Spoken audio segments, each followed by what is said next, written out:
Hey everyone, this is a quick little unscripted, untripoded video tour of my custom Sonic Racing CrossWorlds Lego MOC setup.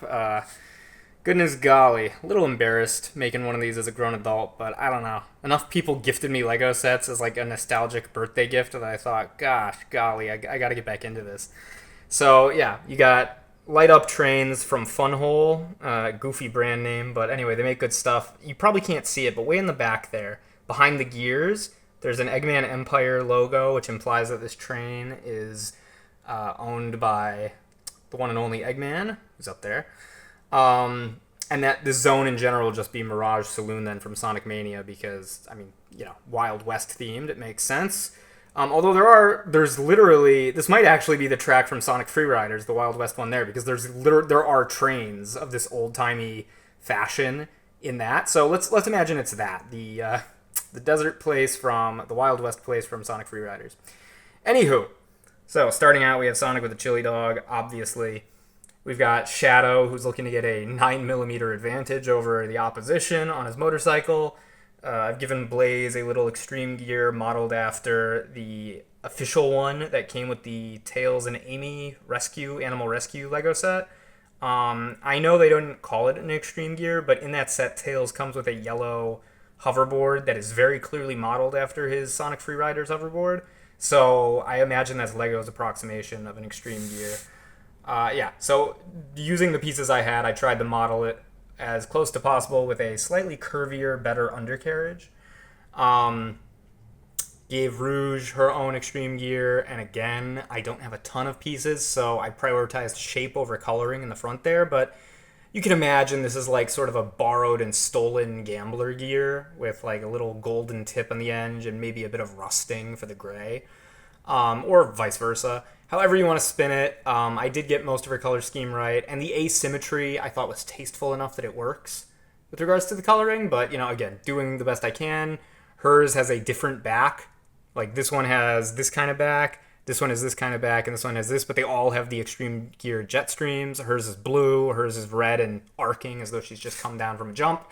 And Jet is still coming down from a jump with his special, like, I'd call this the Type B board instead of a Type J for Type Jet. That's what it usually is. This one, I'd say Type B for brick. So, yeah, as you can see, I'm really proud that I managed to capture the colors of Jet's official gear, which, it's right up here for frame of reference. That I captured, at least in my opinion, I approximated the essence of his board. And here, this little one stud wedge that's being held in place by the rounded edges of the green disc. I don't know if you can see it, but right here, those rounded edges are holding that green stud in place perfectly, so that this one stud connection doesn't wibble or wobble, and I'm very proud of that. And again, another fun little like exhaust section. We've got a custom, if you can see it, sorry for all the shaking, no tripoding, like I mentioned, a custom Rhinobot with a working wheel. I took the Lego design and I thought it looked really bad. No offense to the designers. I understand they have a lot of mandates and they're working on time crunches, but yeah, so custom Rhinobot with a wheel and he runs, custom Motobug with a proper shell and a wheel, again, modified version of the official Lego version. A custom Buzz Bomber. Let me try to get other angles on that. Sadly, I didn't have any yellow antenna. So if I come across more parts, just in general, now that I'm getting back into this as an adult, maybe I'll fix that. But for the time being, this holds the disc in place, so it doesn't rotate. And I still tried to capture the colors of the Buzz Bomber. And in my opinion, even with that horn, antenna anomaly, I still think that this captures the essence of the Buzz Bomber way better than the official Lego version, which is so flat. And this is rounded. We've got, again, I think the essence is captured far better here, especially in terms of coloring and in terms of the bottom half of the figure. And it can be posed multiple ways, right? Because it's got the jets in the back. So you can attach it vertically via those studs, or you can just attach it to its little hornet tip blaster, which I've done. But super dynamic, super stable too. He's sturdy as heck. Like, you could throw him around and he wouldn't disassemble. And I try to make all my MOCs Lego grade in terms of their durability. Because I like to imagine that anyone could play with these and it'd be fun. So you got a little rocky waterfall in the background, which, again, It's nicely faintly illuminated by the train. Got little green Chaos Emeralds in the back, you can see, kind of hidden. And then the Lego Valkyrie, which I just picked up today, and you can see his little flicky that he came with down there. So yeah, he's flying along. Basically, and of course Eggman up there with my custom lobster bot. I'm not going to lobster mech, which I guess in this MOC situation, Eggman would use for his racing vehicle, you know, kind of like how Shadow uses the motorcycle, Sonic uses his feet, and everyone else uses extreme gear. I'm not going to unfold him, but he has transformation modes. Let me see if I can... You can see, I'm trying to... You see the outline, I hope, of the Eggman Empire logo I put on the back. Yeah, so he can unfold to get proper claws.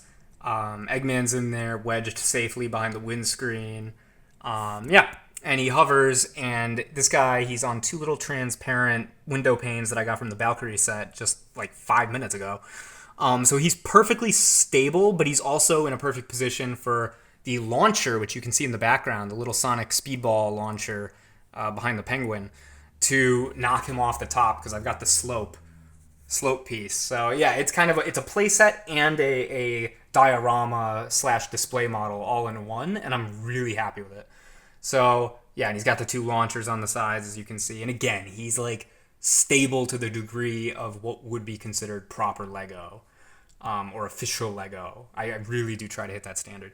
I'm not going to go into the background thing here today, the flower diorama, but long story short, that's like a parade float for all the Sonic characters to stand on that I built for any spare leftover characters who I don't have a place for in the proper diorama.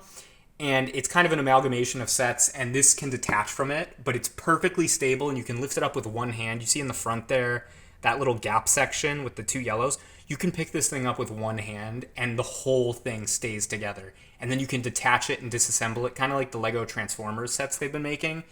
It's kind of like that. It's homemade, and again, it's extraordinarily stable, so I'm very happy with it. If you want a full video on that, please leave a comment or indicate that you'd like a breakdown of everything that little transforming parade float can do, because it is a technic marvel, the ability for it to stay together as strongly as it does, and that everything's connected. Again, all of it, the launcher, the parade float, and the green hill slice can all be picked up with one hand. It's all one connected piece. But anyway, just wanted to zoom out and show off the Sonic Racing CrossWorlds race setup I've got going on.